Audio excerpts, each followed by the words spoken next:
Hi friends, வணக்கம். நம்ம இன்றைக்கி வந்து மட்டன் குழம்பும் உளுத்த வடையும் செய்ய போகிறோம். மட்டன் குழம்பு வைக்கிறதுக்கு இன்றைக்கி மட்டனை கழுவி குக்கரில் போட்டு வச்சுருக்கோம். உப்பு போட்டு அதுக்கப்புறமா கொஞ்சம் மஞ்சள் தூள் போட்டுருலாம். முதல்ல கொஞ்சம் வந்து இஞ்சி பூண்டு பேஸ்ட் போட்டுக்கலாம்.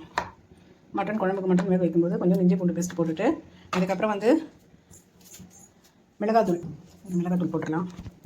கொஞ்சமாக மிளகாத்தூள், அதுக்கு மட்டனில் வந்து நல்லா காரம் பிடிக்குன்றதுக்காண்டி கொஞ்சம் மிளகாத்தூள் போட்டுடலாம். உப்பு போட்டாச்சு, மிளகாத்தூள் போட்டாச்சு. நம்ம வந்து மட்டனுக்கு கொஞ்சம் மஞ்சள் போட்டுட்டு தேங்காய் அரைக்கும் போது கொஞ்சம் மஞ்சள் போட்டு அரைச்சிக்கலாம். கலர் நல்லா வரும். மஞ்சள் தூள் கொஞ்சம் போட்டுக்கலாம். சும்மா ஒரு 1/4 ஸ்பூன் தான் போட்டிருக்கேன் மஞ்சள் தூள் போட்டு. குக்கரை மூடியாச்சு. அடுப்பு பற்ற வச்சு அடுப்பு எரிஞ்சிட்ருக்குது. விசில் வந்ததும் விசில் போட்டுக்கலாம். விசில் போட்டாச்சு. இப்போ நம்ம வந்து மட்டன் குழம்புக்கு தேங்காய் போட்டிருக்கோம். தேங்காய் போட்டாச்சு. தேங்காய் அடுத்து வந்து சோம்பு, வறுத்த சோம்பு, ஒரே ஒரு சின்ன ஒரு இன்ச்சு பட்டை போட்டிருக்கேன். கொஞ்சோண்டு கசகசா போட போகிறேன். கசகசா வந்து நல்லாயிருக்கும், உடம்புக்கு நல்லது. ஆனால் மட்டன் குழம்புக்கு கசகசா டேஸ்ட்டாக இருக்கும், உங்களுக்கே தெரியும். கசகசா போட்டாச்சு. அடுத்து கொஞ்சோண்டு மஞ்சள் தூள் போடுறோம். நல்ல கலருக்காக பாருங்கள், கொஞ்சம் மஞ்சள் தூள் போட்டுடலாம். அவ்வளோதான். இப்போ நம்ம அதை அரைக்க போகிறோம். மட்டன் நல்லா வெந்துருச்சு. இப்போ நம்ம மட்டன் இறக்கியாச்சு. இது எண்ணெய் வச்சிருச்சு. எண்ணெய் வச்சுட்டு கொஞ்சம் சோம்பு போட்டுடலாம். சோம்பு பொரிஞ்சிச்சு. சோம்பு பொரிஞ்சோன்னா வெங்காயம் பேஸ்ட் வச்சுருக்கோம். வெங்காயம் வந்து பெரும்பாலும் வெங்காயத்தை வந்து நான் ஒரு மிக்சியில் ஒரு குத்து போட்டு தான் வைப்பேன் எப்பவுமே. வெங்காயம் வந்து ஓரளவுக்கு வதங்கி வச்சு இப்போ வந்து தக்காளி போட்டுக்கலாம். அதே மாதிரி தக்காளியும் ஒரு 2 சுத்து போட்டு வச்சுருக்கேன் மிக்சியில். ஏன்னா நல்லா குழம்பு நல்லா வந்து திக்காக வரணும். வெளியே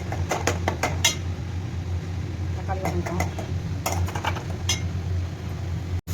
இப்போ வந்து வெங்காயம் தக்காளி நல்லா வதங்கிடுச்சு. அதுக்கப்புறமா வந்து கொஞ்சமாக இஞ்சி பூண்டு பேஸ்ட் போட்டுக்கலாம்.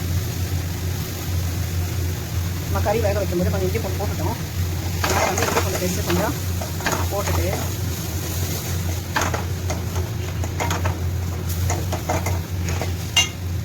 பாருங்கள். அதுக்கப்புறம் வந்து மிளகாத்தூள் கொஞ்சம் போட்டுக்கலாம். வீட்டு மிளகாத்தூள்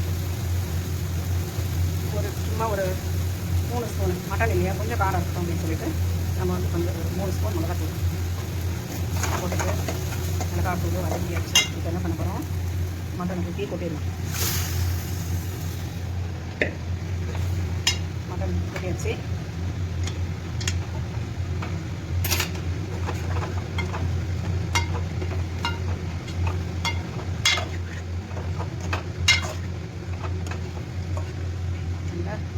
மட்டன் வந்து கொதிக்குது.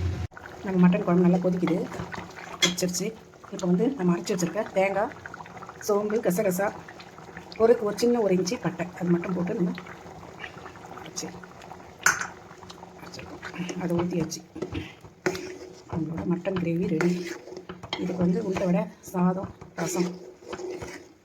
பெரும்பாலுமே நம்ம வந்து மட்டன் குழம்பு உளுத்த வடை வச்சுன்னு சாப்பிட்டோம்னா சூப்பராக இருக்கும். கொதி வருது. கமகமன் வாசனையோட மட்டன் குழம்பு ரெடி ஆகிட்டுருக்குது. நம்ம பழைய வீட்டு சமையலில் சாதம், ரசம், உளுத்த வடை, மட்டன் குழம்பு ரெடி. சூப்பராக நம்ம சொன்ன மாதிரி நீங்கள் செஞ்சு பாருங்கள்.